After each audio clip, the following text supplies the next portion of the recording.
You're listening to New England Real Estate Journal Radio with Rick Kaplan, New England source for commercial real estate news. This is New England Real Estate Journal Radio on the Money Matters Radio Network and online at moneymattersboston.com. Welcome to the New England Real Estate Journal Radio Show. I'm Rick Kaplan with Eric Wilson, and we have in the studio with us today is Susan Shelby, the President and CEO of Rhino PR. Good afternoon, Susan. Thank you, Rick. Nice to be here. Glad you came out in this terrible weather we've been having. I don't know, some people might like it, but it's overkill already. Yes, it is. It's definitely overkill. We're ready for spring. Well, I was ready for spring about 3 weeks ago. Yeah, the first blizzard. The first blizzard, yeah, of many. Did the second storm get considered a blizzard? It was No. over 2 feet, though, in our area. Yeah, well, but it wasn't because of the winds. Oh, right, the winds and a certain amount of snow per hour, too, I believe, right? Yeah. 4 inches per hour. Yeah. And it's funny, I was reading an article about the construction companies and the snow, especially with all the snow, because you can't just stop building, especially with the amount of snow we've had. There's 6 feet of snow on the ground. 3 weeks ago, there was no snow on the ground. Yeah, Exactly. That's the crazy part. Yeah, so you can't stop the construction. So they have crews that will go out and that's all they do. Clean the snow? They just clean up the snow. Because some of the structures aren't even fully completed, so Right. you could have them collapsing. Right. So they have full crews that they budget into their When they do plan out the construction job. projects through the winter, they must have to have that inside their budget somehow. Yeah, that's like a what they do. reserve That's fund what or I was something. reading. They Yeah. figure it in. But I don't know if they figure it this much. Well, you figure that most cities have gone through most of their snow removal budget already, so I'm sure construction companies have too. Yes. Oh, for sure. I would think. We definitely did in Boston, so I would assume every construction company didn't plan on, 6 feet of snow in 19 days. Yeah, and more to come. Yeah, we're looking at possibly another foot by the next show. We'll have 7 feet on the ground. That's insane. It's crazy. That is crazy. But you So get to we'll build a lot of snow We'll be forts. doing our show live from Florida in a couple of weeks. Yeah, anybody who is also works the Boston area and works the Miami area, we will do shows on location. Yeah, we definitely. Yeah, we'd love to come down to see your projects in Miami. But we have a couple of great events that are coming up. We do. April 23rd is the NEREJ Cocktails and Conversations for Northern New England. It's going to be at the Residence Inn in Portsmouth. And we are planning, it's our second annual. It's going to be a good-sized event. It should be up in New Hampshire. We had a great turnout the first year, and Yeah. I assume it's going to be bigger and better.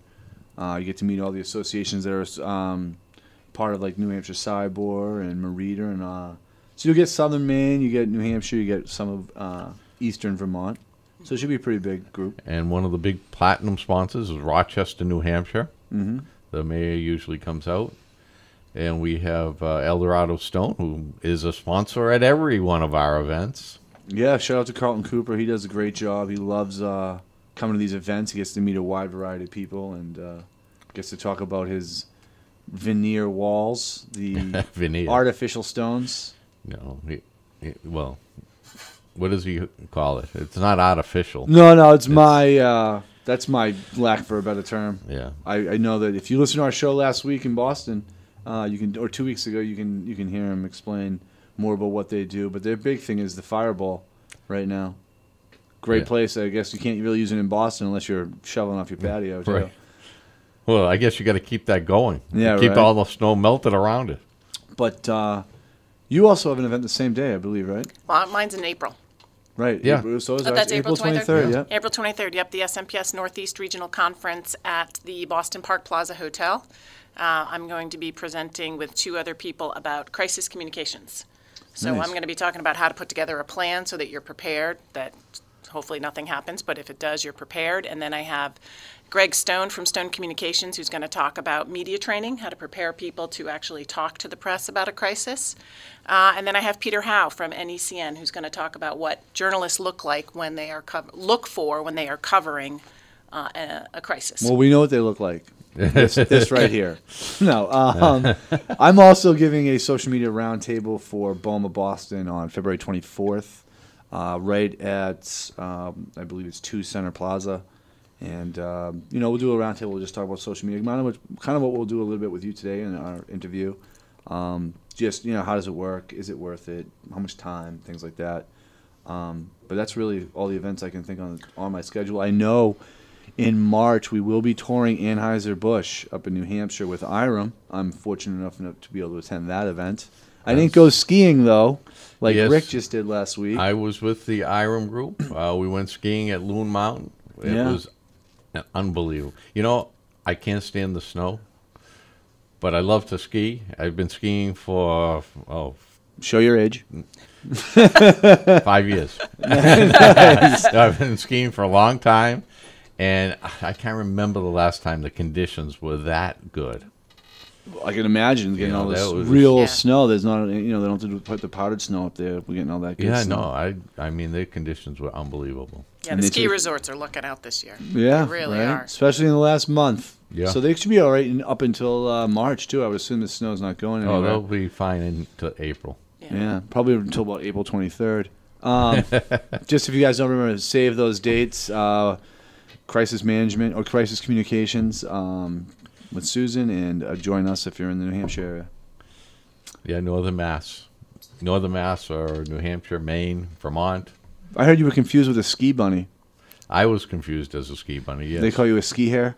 A ski. Yeah. That's a rabbit joke. Anyone didn't get it? No one uses that word here in my That's why I used it, Rick. That was the joke. It must have been a Scud missile. It didn't reach its appropriate target. Yeah. Well, on that note, I think we're going to go to a break. I think we should, too. And we'll be right back on Money Matters Radio Network. The next level in commercial real estate. This is New England Real Estate Radio on the Money Matters Radio Network and online at moneymattersboston.com. Commercial real estate can be a risky endeavor if you don't have all the information you need to make an educated decision. Why spend time digging for data when CompStack provides investors, lenders, and landlords accurate lease comps for office, industrial, and retail properties, starting rents, concessions, and more in just a few clicks? The world's largest investors and lenders use CompStack to benchmark their properties and underwrite their deals. Shouldn't you? CompStack. Better data, better deals. Visit getleasecomps.com today. Rick Kaplan on the Money Matters Radio Network and online at moneymattersboston.com.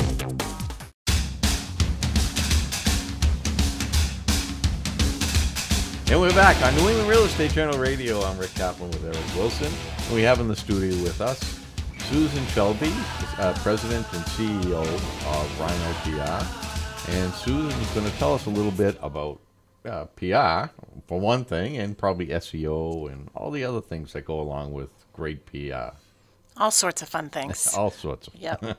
Well, thanks for having me. Rhino Public Relations, we are a full-service PR and marketing firm, so we do a little bit of everything, websites, social media, email marketing. Obviously, we work with the New England Real Estate Journal a lot on the PR side, and we focus almost exclusively on professional services firms here in the Boston area, so a lot of architects, engineers, construction firms, law firms, that type of thing, trying to help companies build their brand, build awareness so that they can reach potential clients, book new business, so everybody can grow. So brand, that's something that everyone always asks us about, because they're always interested in making their brand people aware of it. Mm-hmm. And what is one of, well, I guess it depends on the different types of business, but what is a good way for someone to get their brand name out there? And that's a good question, because a lot of times people, you hear the term brand and branding being thrown around a lot. And basically what brand or branding means is when somebody hears about your company, what do they think? What do they think? When they hear Rhino PR, PR is in our name, they think PR. So part of our job is to communicate all the different things that we do. Same thing for architects. What type of architecture do they do? What type of clients do they work with? What are their specialties? And the main thing about it is the number one rule is to be consistent. So you want to make sure that whatever you're communicating via the web, you're also communicating via social media, PR, email marketing. So the first thing to do is to develop your brand. Who are you? What do you do? What do you stand for? What are your key messages? What are the most important things that you want people to know about your company, your business? And then you take those and you develop key messages, and you communicate them through all of different mediums that we have. PR used to be just where PR people would talk to reporters, and then the reporters would write about it, and consumers would read about it in the paper. Obviously, nowadays, there are a lot of different ways to communicate with potential clients. You can use social media, and even just within social media, and I know we're going to talk a little bit about it, there are so many different platforms out there. People do tend to get confused. So it is something where you have to stop and think about what is the best platform for you to use when it comes to social media. So is it best to use multiple platforms, or are there certain industries that you would recommend they only use one type of platform? I wouldn't recommend just one. I think but what we always recommend to our clients is start with one, master one. So Eric and I have done some LinkedIn for Business panels together, and I think LinkedIn is a great place for companies to start because it's a business-to-business platform, and it's all about business. It's all about networking. It's all about making contacts. You can make status updates, so it's kind of like Twitter. I joke that it's the gateway drug to Twitter, that get clients familiar posting to LinkedIn, and then you can segue them to posting to Twitter. Now you can also publish on LinkedIn. So if you write an article, you can publish it on your LinkedIn page. They have company pages, so you can put information about your company and advertise if you're looking to hire or if you have events coming up. So I think LinkedIn is the best place for businesses to start. And then from there, it all depends on what you do. If you have a very visual company, like an interior designer, Pinterest is great because you can create boards. Or Instagram, obviously anything that's got a visual component to it. Instagram allows you to share photos. So you really need to take a look at them and figure out what's going to be the best one for your business model, and who you're trying to reach. My question on branding is, how do you get your own employees to buy into your brand? Branding doesn't necessarily mean you have to transfer to potential clients, also getting the people that work for you to buy into that same message. Does branding, it's not just the marketing department's job, is it? I mean, it's got to be the whole community of the company. You're absolutely right. I think one of the biggest things that people forget is that they're so focused on communicating outside the company to potential clients that they forget to communicate internally. So one of the most important things to do, and before it used to be intranets, and some companies still use them, but a lot of times your Facebook page is about communicating with your employees, communicating your brand, your culture to existing employees. It can also help you attract new employees. So yes, communicating who you are, what you do, what you stand for internally, because your employees can be your best ambassadors. Because you never know who they're going to see, where they're going to see them. It could be they're coaching their kid's soccer team and they start talking to somebody, and for all you know, that person might be someone who might hire that company to do some work. So yes, you absolutely have to communicate with your employees what your brand and your culture is so that they can carry the message forward for you. If you start a new company or a startup, how do you go about even beginning to give yourself a brand? I mean, is there certain questions you ask yourself, like, here's 3 questions I need to answer, or here's my message, what should my message stand for? Is it about the clients? Is it about your industry, what you do? So how do you really even, most people just think it's a logo. Slap a logo on there, there's my brand, there's my colors, that's my branding. But like, how do you decipher and put together a message that you want as part of your brand? Your logo and everything, in my opinion, is what is more your visual identity. It's, like you said, what does it look like? What are the colors? And I think the biggest mistake that startups and companies make is that they'll hire a friend's kid who just happens to dabble in graphic design to design a logo. A logo is something that should really represent who you are, what you do, and have a very powerful message for it. So you really need to hire a professional graphic designer who understands logos and can come to you and say, here are some colors that are current and will stand the test of time. They have colors of the year, but if you pick a color of the year without thinking about it, in 5 years, it's no longer the color of the year. Is it still applicable to your company? There are plenty of firms out there that can help you with branding in terms of logo, identity, collateral, all that type of thing.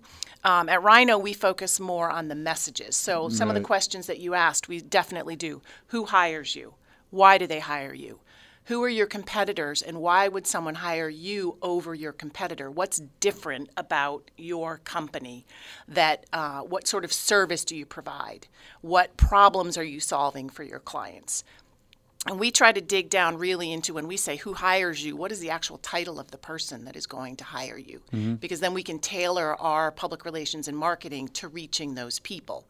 So, for example, for the most part, we work with commercial architects. So we're not going after homeowners. Right. If we did work with residential architects, then we would identify the ways to reach homeowners who are thinking about renovations or new construction or something like that. So you have to really know who is hiring you.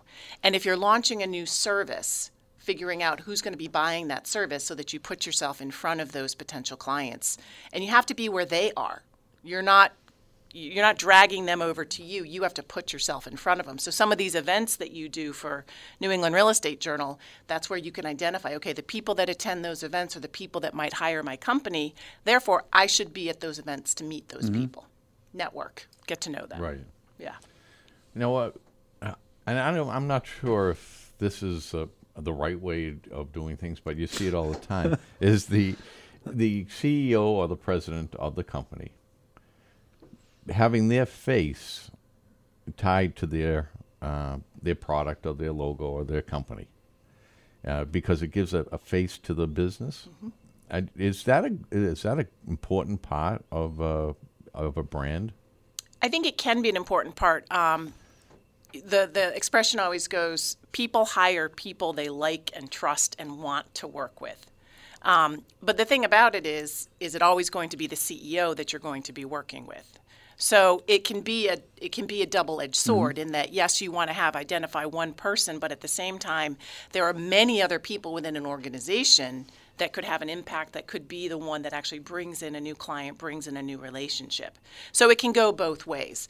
And the other risk about it is that if it is tied to one person, making sure that you have some sort of backup plan, some sort of succession plan, so that, God forbid, something happens to that person, what's going to happen to the company's brand? I mean, we saw that with Apple. I mean, Steve Jobs was Apple, and then he got sick, and they put a succession plan into place, and Tim Cook seems to be doing a good job. They just broke $700 billion in value or something like that, so obviously he's doing something right. Yeah, I feel bad for him. But, Donald Trump, for instance. Yep. I mean, everything is Trump and tied to him.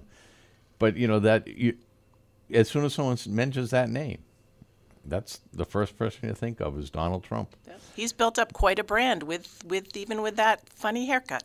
So is he the brand? He is the brand. He's the brand. And now he has his kids working for him. Right. So his kids will carry on that brand.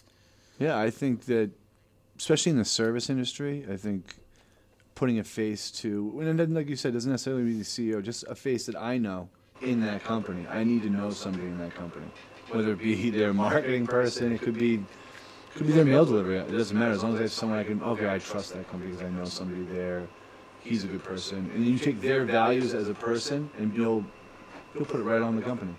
Even if that company doesn't stand for that, you do it because you know that person's values and where they stand. So I think it's important on that side. Maybe not so much B2C. And I think we have a client, Margulies Peruzzi Architects, and they do a really good job on Facebook in that they profile every employee. So yes, they profile the principals and the owners of the company, but then they profile everyone on down to the office manager, because you never know, she of course is going to share it on Facebook with all of her friends and family, and you don't know who's out there that might see it. It also really gives you a sense of the personalities and the culture within the company. And that's a great use for Facebook. People say, what can I post? Well, even if you're a small company, Margulies Peruzzi Architects rotates around and profiles people once or twice a year. So the marketing department comes up with clever questions to ask them.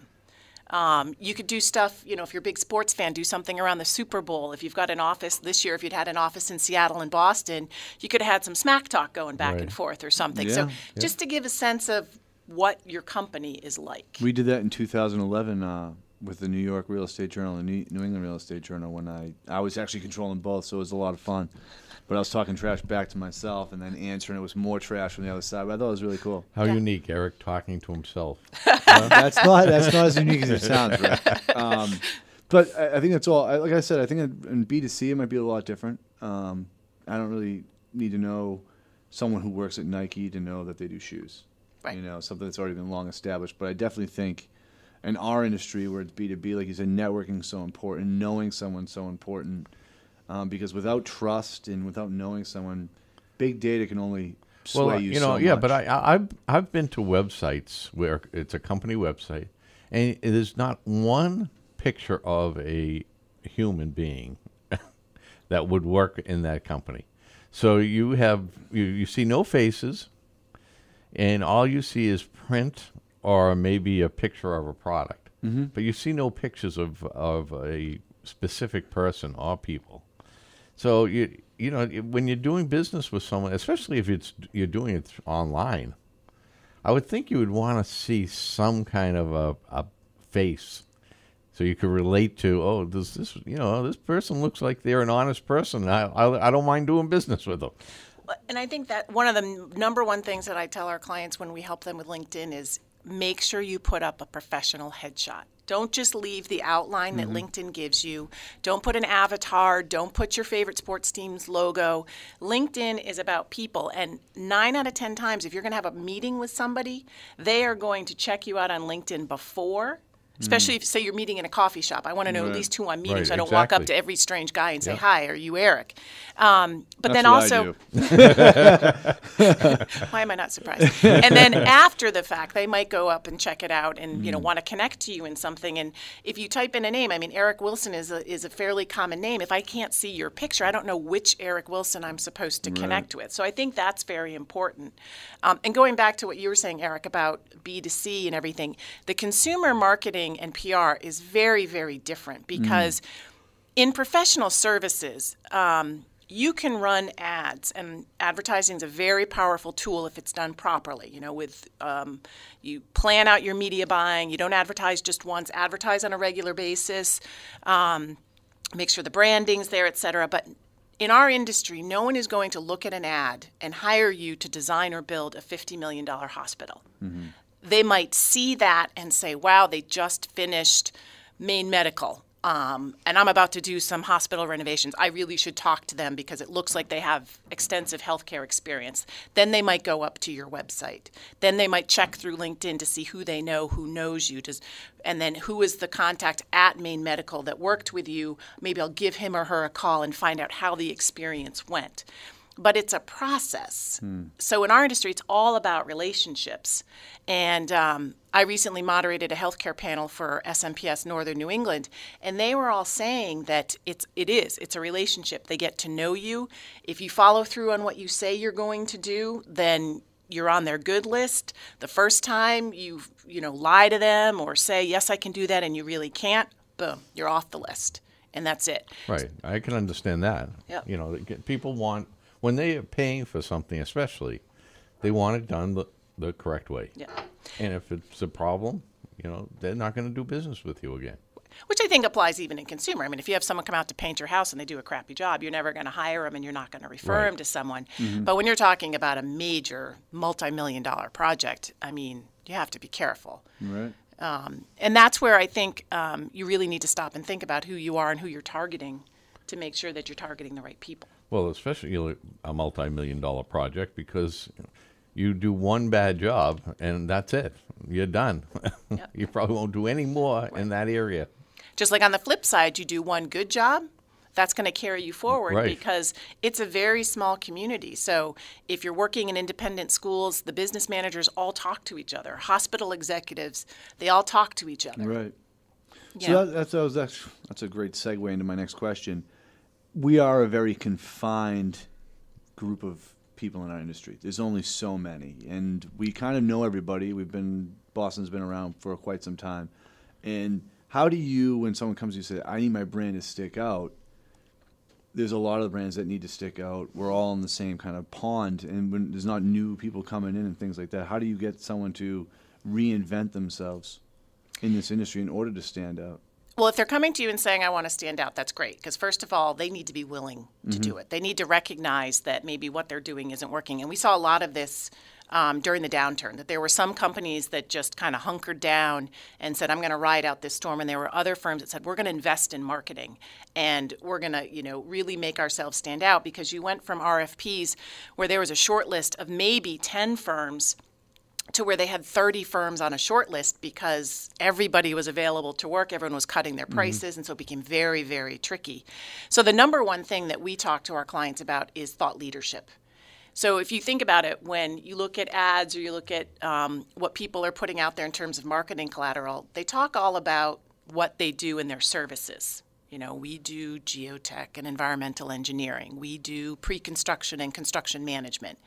Okay, well, there are a lot of firms out there that do that. What is different about you? So really thinking about what are the issues affecting your clients, and then talking about those issues to help educate your clients. So I always ask, what's keeping your clients up at night? And whatever that is, how can you solve that so that they can get a good night's sleep? So educate people. People want to be educated. There's a lot of noise out there. There's a lot of information. No one can keep up with the number of publications and blogs and e-zines and everything that's out there. So cut through the clutter and explain it. So for a law firm, every time there's some new ruling from the Supreme Court, translate it for your clients. What does this mean to your clients? If you work in environmental law, when there are new regulations passed by the EPA, what does this mean to your clients? So if I'm a construction company and there's a new regulation, how does that affect how I'm going to deal with a construction site? So helping them understand, and then they're going to come back to you because you know what you're telling them what they need to know, and they're going to say, you just made my life easier. Now, one of the things that you mentioned was the downturn. I would think that would be probably a great time to build up your PR and your marketing and all the things that go along with that. Only because everyone else is backing off. Exactly. It really is. The smart companies either kept it level or invested in their marketing. Maybe even sent their staff out for training. Use that downtime, invest in your employees, get them trained, help them learn new skills. There are plenty of accreditations out there, LEED and all sorts of things. So they invested in their employees during the downturn so that they were ready to go after the downturn. Now, of course, I'm going to say, yes, you should always invest in your marketing because that's what I believe in. But there really are. You could see the difference in some companies where they really invested in the marketing during the downturn, and they were able to stay steady and come out of it after the recession a lot stronger than companies who slashed all of their marketing. Well, because I always, it drives me crazy when I see a company that is driven by the financial people.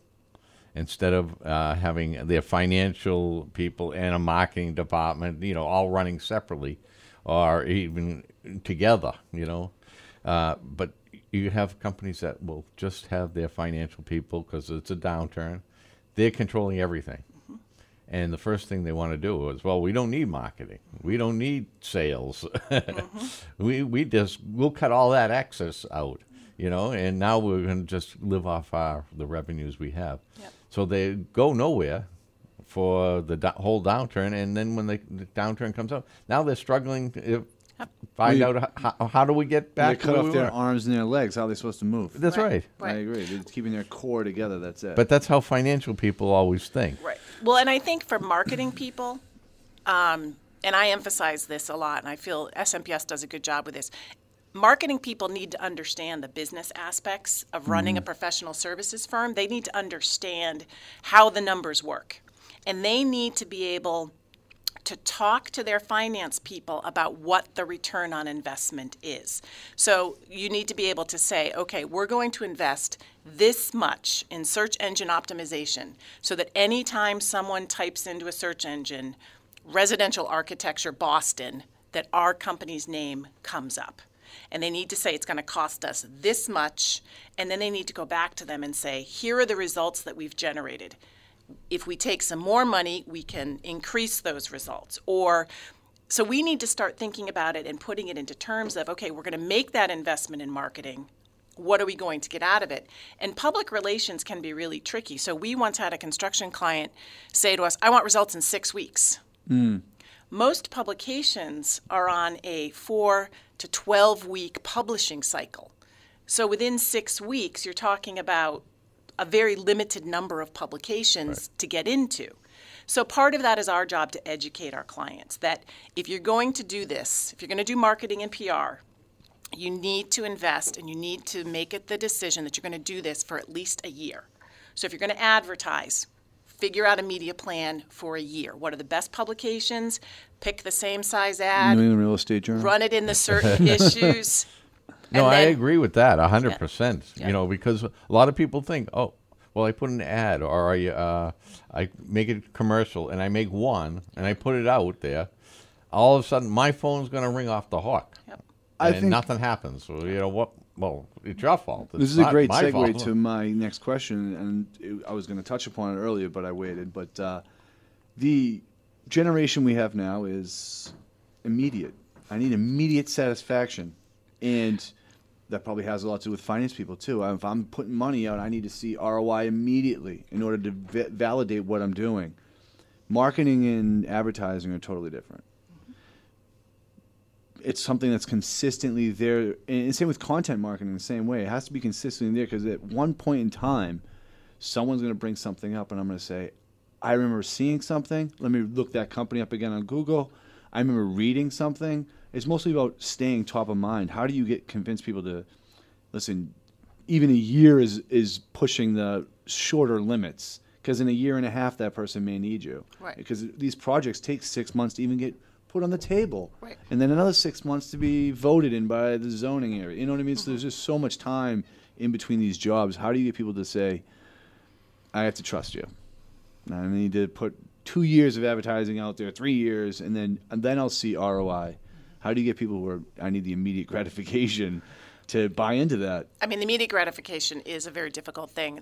On the flip side, though, nowadays there are a lot more tools that allow you to analyze the results of what you're doing. So, for example, if you're on Twitter, you can say, okay, I'm starting here with this many followers, and then you can say after 3 months I've increased it, after 6, and how many retweets and how many shares. Same thing for Facebook. So there are numbers that you can gather today that you really couldn't before. I remember 20 years ago, we had a very large software client. I was at a previous firm, and they asked us to calculate how much they would have had to spend in advertising for all the coverage we generated from a PR perspective, because that's how they measured it. That instead, and they advertised as well, but it was okay, so that's the only way they could understand. How many column inches did you get us versus how many ads? Nowadays, you can say, okay, on Facebook, we've now reached this many people, there's this, there's that. But I think one of the things that I say is it takes 7 touches to leave an impression. So people have to see your name, your logo, your brand, a minimum of 7 times to remember it. So you want to be wherever you can be.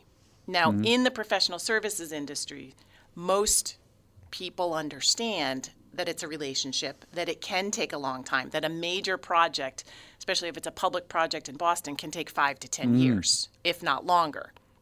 So you have to be able to cite examples that they can relate to. So if you're talking with an architect with a big public project, break it down in terms of, okay, first of all, there's the long permitting process that hopefully someday will be shortened so projects can get through faster. And then there's this phase and this phase and this phase. So talk their language, help them understand it. And sometimes you just have to ask them to take a leap of faith. And that's where we point them to other clients that we've worked with, or they go and talk to other friends who've done the same thing and said, okay, what did you do? What worked? What didn't work? Maybe I'll try that too. Right. And Eric, forget about 7 touches to leave an impression. You know, we got to go to a break. We got to go to a break. We'll be right back on Money Matters Radio Network. Rick Kaplan and Eric Wilson, right here on the Money Matters Radio Network and online at moneymattersboston.com. Listen, are you living in a condo or co-op? Do you have difficulty receiving deliveries from UPS, FedEx, or your pharmacy when you're not home? Well, there's a solution. Video Doorman. It's a security system with live on-call operators for condos and co-ops that receives packages when you're out, stores them in a safe package room, and then notifies you about your delivery. They can even handle dry cleaning, pickup, and delivery. But there's more. If you come home late at night and don't feel safe, just press the Video Doorman key fob, and the Video Doorman operator will greet you by name and escort you right up to your floor. He can see you and speak to you and handle any potential problem. And Video Doorman costs only about $1 a day. Call Video Doorman at 888-697-3630 or visit videodoorman.com to receive a free building evaluation. That number again is 888-697-3630. Call now, feel safer, and never miss a delivery again. New England Real Estate Journal Radio.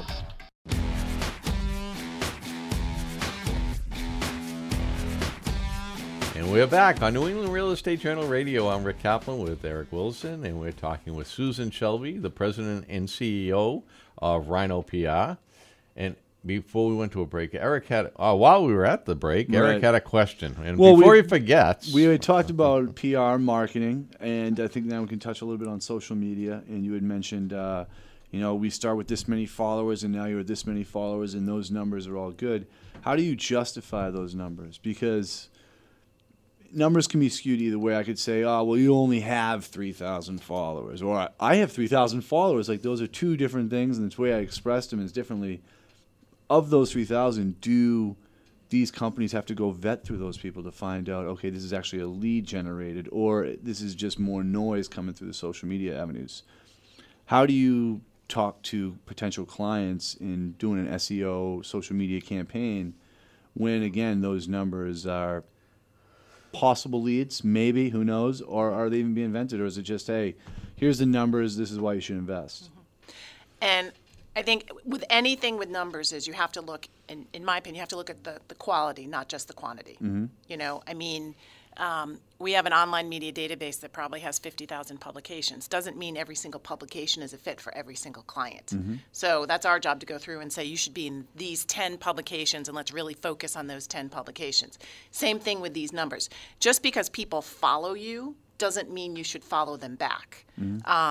Take a look at who they are and what they do, and take a look at, there's something called Clout with a K, K-L-O-U-T, and you can get a Clout score, which indicates how influential you are in social media. So check out the people following you, and if they have a high Clout score for your particular industry, that might be someone you want to follow and interact with. If it's just, there are a lot of people that go out there and they just want to hit the numbers. They want to get to 1,500 LinkedIn connections so that they reach a certain pinnacle within LinkedIn and get certain things published. Same thing on Twitter. You get to a certain point and all of a sudden you're in a separate circle or something. So some people are just going out there hitting follow, follow, follow, follow, follow. That's not necessarily going to do you any good. So you really do need to look at who the people are before you think to follow them. Now, to follow on that, sorry, bad pun. You have to think about what you're putting out over social media. So if you're just retweeting content from one source all the time, you're not creating any original content. So that's another place to do thought leadership. So commenting on articles, mentioning things that are going on. I tweeted something today that I read in the Globe about the fact that one snow day costs our business community $265 million. One day. And most of that is hitting retail and restaurants. So I was like, get out there, shop and eat and everything like that. So, putting some value on it, putting your opinion out there, talking about things, educating people. Last Friday was Women's Heart Health Day. So we tweeted and posted something about wearing red to support women's heart health. So really trying to think about what you're putting out there and not just putting out there for the sake of putting out there. So bottom line, in our industry, do you think it's worth it? I do. I think it helps increase awareness along with other things. So I think you have to do the PR, advertising, email marketing, which a lot of people are now switching back to print because people are sick of getting a lot of emails. So you could go either way. And social media is still a really big one. In our industry, though, the number one thing is feet on the street. People out and about at events, Right, networking. meeting people, networking. And the face-to-face networking is coming back. Yep. So meeting someone, connecting on LinkedIn, following them on Twitter, following their company on Twitter, because not every individual has an account. And that's how you create a relationship. And so if you've met someone and they know I do PR and they follow me, they're expecting to learn about PR and marketing. They're not expecting me to be educating them about new laws and everything, because that's not what I do. Right. But you're saying that don't follow everyone because you only want to follow the people that are going to be relative to what you're going to be talking about. Or what they're going to be talking about. Right. I mean, that's my opinion, because when I'm going through my Twitter feed, if there's a lot of junk on there, I'm going to unfollow that person. Just because one of the things that I use Twitter for is a quick update on what's going on. So if there's just a bunch of fluff in there, it's not helping me. Yeah, now I get a lot of people that they want to follow me, and I don't follow them back because it's just really not related. Like they could be from some foreign land somewhere, and everything that they post. Kaplanistan. Everything they post is in a different language. Yep. It has nothing to do with what I do. Right. English for Rick. Well, No. Eric. And it's the same thing for people, who tweet about, or even on Facebook, everything they do, getting a cup of coffee. Now I'm getting another cup of coffee. I mean, what value does that Right. bring to my day? Yeah. Nothing. Facebook is the tricky one for me. I'm an avid believer in LinkedIn and Twitter. I like Twitter a lot because I think that it's just simple. It's just, let me share a story. This is an article. This is something for you to read, educate yourself on something that I found interesting enough to educate myself on. LinkedIn, same thing. I like it because it's easy to set up coffees. It's easy to find out other stories that people that I'm interested in or potential clients are interested in, so that gives me an easy avenue to talk to.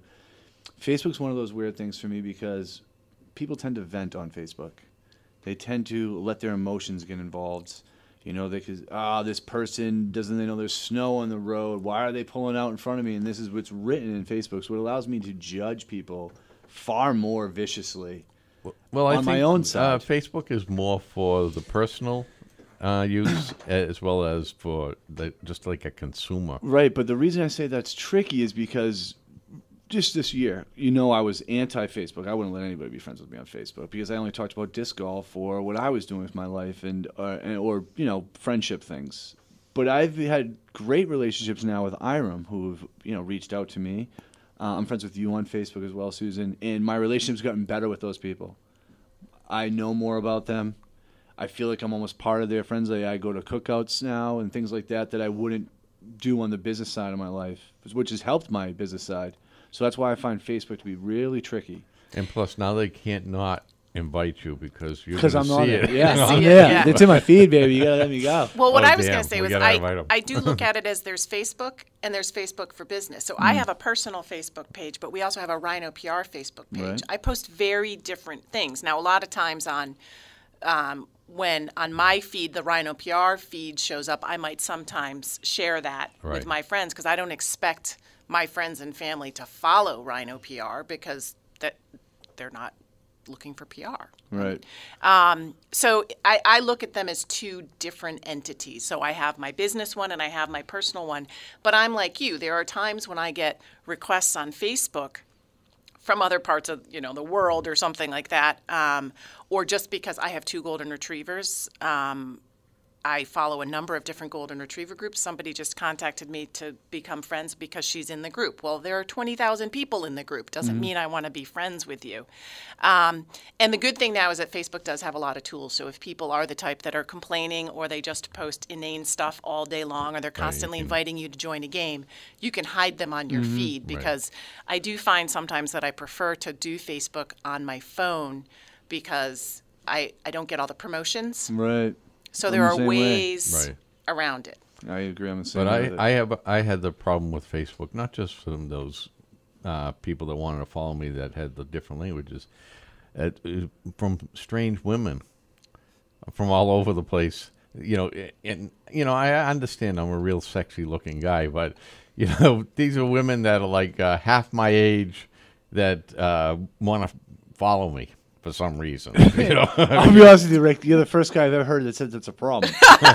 Well, you can tell it's like a scam or Of something. course, They're there's a lot of to spammers out there. You always would be wary of those. That was going to be. Man, well, I was hoping for the reinforcement back that you were going to say, no, I can understand why they would want you, Rick. How long have you known me? So, back to what I was going to say. You guys have been segueing great. That's my other thing with all the.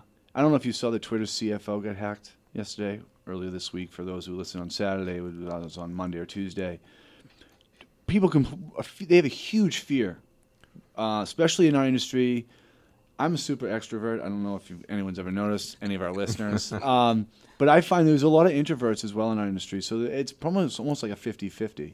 So they don't really like to put themselves out there, as Rick alluded to with, I don't even want my picture on my website. I don't want people knowing transparency is not a big thing for us. How do you get them to buy into, listen, not everyone's getting hacked, okay? I understand you read it. It got blown up on media. One person's hacked. There's 375 million users on Twitter. You've only heard 5 people get hacked. How do you get them to not worry? Or second thing is crisis communications, which you'll be talking about in April 23rd. Maybe someone fell from a crane or something like that, and they worry about this and people attacking them like they did on Yelp and restaurants. I don't know if you saw the viral video of that car dealership where they tormented the pizza delivery guy and made him come all the way back. Yep. People worry about those things happening to themselves. How do you almost control those fears, so to speak? Well, and this is something when social media first came around, people were saying, we don't want our employees to have their own Twitter account. We don't want them on Facebook. What are they going to say? Well, first of all, you have to trust people. And I know some companies where the marketing person does the social media and they have to put together a list of things that they are going to post or tweet and run it by somebody before they can actually do it, which defeats the purpose of social media. It's supposed to be real-time media. Now, that being said, I think it goes back to what you were talking about in terms of culture and brand. Make sure your marketing department, who should be doing your corporate social media, understands your brand, your key messages, if there are any sensitivities. Make sure they understand that. So if there's a project that shouldn't be promoted because there's a non-disclosure or something, make sure they know that so that they don't hear that you just won a project and start blasting it out through social media. So it all goes back to communication. There are employees who don't want to have a Twitter account. Don't need to force them. There are people who don't want to have a Facebook page. Don't force them. Let them find what's comfortable for them. So again, as I mentioned before, we always start people with LinkedIn because it's a B2B thing. You're not posting pictures of yourself and your family or anything like that. Right. But there's a way to be on there that still can help represent your company. So you tell them to dip their toe in LinkedIn, get comfortable there, and then you can gain more trust as you continue to work this system. And in terms of the Twitter CFO getting hacked, hackers go after high-profile targets. Right. Okay? They hacked Target. Right. They're not going to hack Joe's, convenience store in the basement of this building because what's the value going to be there? So it's also a way of life now because yesterday I was watching the news and the smart TVs. Nothing is really personal anymore. The privacy level is sort of gone out the window because this Wi-Fi smart TVs, they can record everything you're saying and your picture, and record your moves. Right. Well, I was just talking to someone about Disney World, and they have these new things called magic bands, which actually have an RFID chip in them. So as you're walking through the park, if you've downloaded the Disney app, they will push to you, look to your left, there's some spectacle going up, or Mickey's going to be on your right in 5 minutes if you want to see him. How Big Brother is that? Right. So, but the thing about it is that some of this is understood that if you're going to sign up for these things, you're going to be, there's a risk. Right, and that's the point I'm trying to bring up, is that you're taking a risk no matter what you're doing now. Right. If you're in the electronic age, that's what you have to live with. And there are plenty of settings on your phone through Facebook. And I mean, you don't have to sign up for the Magic Band through Disney. You know, there are plenty of ways for you to limit the impact of it. You know, I know people that when they have a baby, they don't want anyone to put a picture up on Facebook. I can understand that. When I had my son 15 years ago, I didn't publish a birth announcement in the paper because we were told someone might come by and steal them. Right. Well, the threat has always been there. It's just on a different level nowadays. And so you just have to be aware of it and be cautious and manage your settings as to what feels comfortable for you. My final question on social media is, do you work with companies on creating a social media policy for in-house? Yes. You do go work through that step-by-step of saying, okay, certain people want to post, certain people can't post. And we help come up with a calendar so that because the number one question we get is how often should we be posting? You know, sometimes they think that they should be out there posting every hour on the hour or something. And so it's, again, tailoring it to the particular company. How many people do they have in marketing? Are they social media savvy? If they're not, it's something they can outsource to us, or we can come in and do training so that they become savvy so that they can do it. Even doing a social media 101 for anyone within the company who's interested so that everybody's contributing as a group. Nice. I would say hire someone who does ADD. Seriously, that's the only reason I got good at social media, because I constantly would think of something and I'd go look it, and then I go share it. That's because he's looking for a job. Well, I think also make sure that whoever's doing your social media is curious and reads a lot. Right. Because it has to be timely. Right. If you're commenting on things that are happening, you know, Brian Williams, it's happening right now, right, and it applies to your business, comment on it. Yeah. Yeah, you can't be putting up information that happened like 3 months ago. Although, that's a little, it depends. If you're on Twitter, you have about like up to a 2-month window on some content because it's still pertinent. Some people are, ahead of the curve. Yeah, and well, they may be yeah, forecasting something, and you may go, I remember reading this about this forecast. We're now a year later. I might go bring this back forward and say some of these were true, some of these were wrong. You can I don't want to say, it sounds a terrible word, regurgitate, but to redecorate sounds better. Redecorate your content in order to update it to real time. We like to say repurpose. Repurpose. I said I have a lack of better terms, even though I'm a That's radio why show Susan host. is at PR. Yeah, right. But you actually make a very good point. At the end of the year, they make all sorts of predictions about what's going to happen in the coming year. So at the end of the year, go back and look and comment on it. I mean, how many people this year were making comments about how in the first Back to the Future there were supposed to be flying cars by this time in 2015? As long as there's gas, they're not going to have any flying cars. My question, that's a good thing. Hold on to that question because we're going to go to a break. When we come back, you can ask that question, okay, Eric? Sweet. We'll be right back on Money Matters Radio Network. Rick Kaplan is right here on the Money Matters Radio Network. And we're back on New England Real Estate Journal Radio. I'm Rick Kaplan with Eric Wilson, and we're talking with Susan Shelby, the president and CEO of Rhino PR, and we're coming to an end of another show. But wow, before, not even another great show. I know. I'm trying to wean myself off of the greatness. Wow.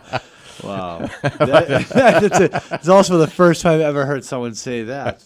This has been quite a unique show for us. So Eric had a question. Yeah, my last question I was going to say, because I know that, one, I use social media in order to drive traffic to my website. That's how I measure it. Because on my website I have calls to action that lead to sales, and that's what people care about in my industry, or I should say in my company. When someone comes to you for PR and marketing campaigns, I'm sure it entails website marketing, email marketing, SEO marketing, social media marketing, and then traditional marketing, which is like press releases and things like that. How long does something like that take to put together? Say I'm a prospecting client, come sit down, this is what I want, before you can even have something sent to me that outlines what you're going to do for me.